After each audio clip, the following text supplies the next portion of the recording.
గత పరిపాలన కంటే ఇది చాలా బెటర్ చెప్పాలంటే.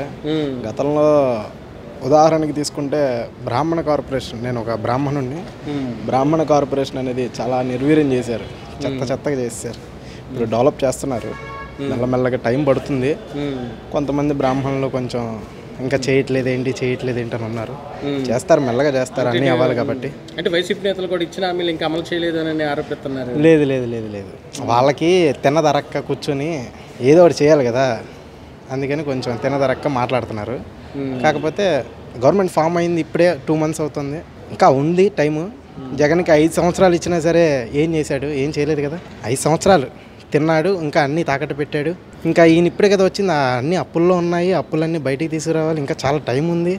2 months అవుతుంది అంతే, వచ్చి టైం ఉంది. అనిత గారు చాలా హోంమంత్రి, చాలా బాగా హ్యాండిల్ చేస్తున్నారు. ఇది నాకు తెలిసినంత వరకు చాలా హ్యాండిల్ చేస్తున్నారు. త్వరలో అన్నం క్యాంటీన్లు పెట్టదు ఎలా ఉంటుంది? అన్న క్యాంటీన్ ఒకటే కాకుండా డొక్కా సీతమ్మ గారి క్యాంటీన్ అనేది కూడా చాలా మంచి ఐడియా. ఇది జనసేన పార్టీ తరఫున వాళ్ళు కూడా డొక్కా సీతమ్మ గారివి వాళ్ళ నియోజకవర్గాల్లో ఎవరైతే గెలిచారో 21 అక్కడ కూడా డొక్కా సీతమ్మ గారిది పెడితే ఏంటంటే జనంలో ఒక చైతన్యం అనేది వస్తుంది. అది చాలా బాగుంది. ఎమ్మెల్యే అంటున్నాడు, అడుక్కు తినేవాళ్ళు తినే 5 రూపాయలు అన్నీ గవర్నర్ ప్రసంగించడం. అతను ఇవ్వలేదు కదా సార్, అతను ఏమన్నా ఇచ్చాడా? అడుక్కు తినే వాళ్ళకి రూపాయి పెట్టినది ఏదన్నా ఉందా? వైసీపీ ప్రభుత్వంలో రూపాయి ఇచ్చారా? కొండా అనుభవమే కొంత ఉపయోగపడుతుంది. దాంతోపాటుగా కేంద్రం కూడా సహకారం అందిస్తుంది. మరి రాజధాని కానీ పోలవరం కానీ మరి అన్ని సమస్యలు పరిష్కారం అయ్యేదానికి ఆస్కారం ఎక్కువగా ఉంది. వాళ్ళు అంతే చెబుతూ ఉంటారు. మొత్తం కలిపిన 2 నెలలు కాలేదు పరిపాలన. ఒక 5 నెలలు గడితే కనుక ఏదైనా తప్పులు ఒప్పులు ఎంచడానికి అవకాశం ఉంటుంది. వాళ్ళని తీసి దిబ్బలో దెంగితే ఇంకా వాళ్ళు మాట్లాడేది ఏముంది? వాళ్ళ మాటలకు ఇలువే ఉంటుంది అసలు. 11 సీట్లు ఎత్తే ఇంకా వాళ్ళకి ఇలువే ఉంది అసలు. నేను కూడా వన్స్ వైసీపీ లీడర్ని. ఏంటి అనుభవం లేదు, పరిపాలన సరిగ్గా లేదు, మరి కక్షాదం చర్యలు ఎక్కువ నడుతున్నాయి అని చెప్పి మేము కూడా టీడీపీలోకి వచ్చి టీడీపీలో చంద్రబాబునే గెలిపించాం. శాంతి భద్రతలు ఎప్పుడైనా ఎక్కడైనా ఏదో ఒకటి ఇన్సిడెంట్ జరుగుతూ ఉంటుంది, అంతేగాని అది అచ్చంగా ఆ పార్టీ వాళ్ళే చేపిస్తారు. పార్టీ వాళ్ళ మీద ఆ పార్టీకి ఈ పార్టీ రుద్దుకోవడం తప్పితే పార్టీ వాళ్ళు ఇప్పుడు నీకు నాకు తగ్గుంటుంది మన ఇద్దరం అనుకుంటాం.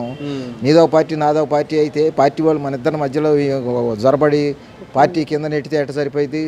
అది జరిగే పనులు కాదు. రాష్ట్రపతి పాలన రాష్ట్రంలో అలకోలాలం అయ్యి ఏదన్నా గొడవలు గందరగోళాలు జరిగి నెల తరబడి వ్యవహారం జరిగితే అప్పుడు రాష్ట్రపతి పాలన. అప్పుడు దాకా ఇంకా రాష్ట్రపతి పాలన ఏమో పెడతాడు? ఒక ఇన్సిడెంట్కి రాష్ట్రపతి పరిపాలన పెడతారా? మైండ్లెస్.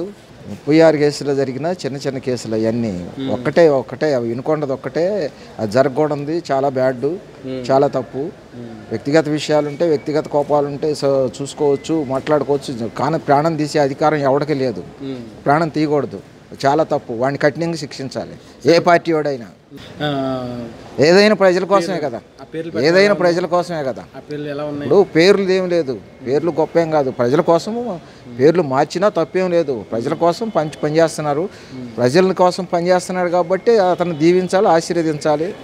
ఏంటి ప్రజలకు ఏదైనా నష్టం జరిగినప్పుడు ప్రజలు రియాక్ట్ అవ్వాలి, అప్పుడు మాట్లాడాలి. ఏదైనా అన్న క్యాంటీన్ మంచిది కదా. 5 రూపాయలకి భోజనం, 5 రూపాయలకి ఇడ్లీ వచ్చేది, 40 రూపాయలు 50 రూపాయలు తినాలి బయట టిఫిన్ చేయాలంటే. 5 రూపాయలకి చక్కెర పొంగల్ వచ్చేది, 5 రూపాయలకి మరి కట్టి పొంగల్ వచ్చేది, 5 రూపాయలకి కడుపు నిండేది. అన్న క్యాంటీన్ వెరీ వేస్ట్. చాలా తప్పుడు మాటలు అయ్యి.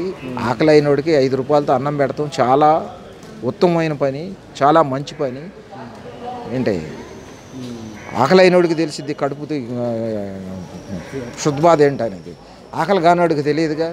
వాళ్ళు ఎమ్మెల్యే స్థాయిలో ఉండేవాళ్ళు వాళ్ళు ఎన్నో మాట్లాడుతూ ఉంటారు, ఏదో మాట్లాడుతూ ఉంటారు. పేదవాడికి కదా కడుపు మండేది, కడుపు కాలేది, ఆకలి అయ్యేది. 5 రూపాయలకి ఎడ దొరికిద్దా అనేది. ఇప్పుడు అన్న క్యాంటీన్లు ఉండే మంగళగిరిలో 2 రూపాయలు పెట్టే పెడుతున్నారు భోజనం. 2 రూపాయలకు ఆకు కూడా రాదు.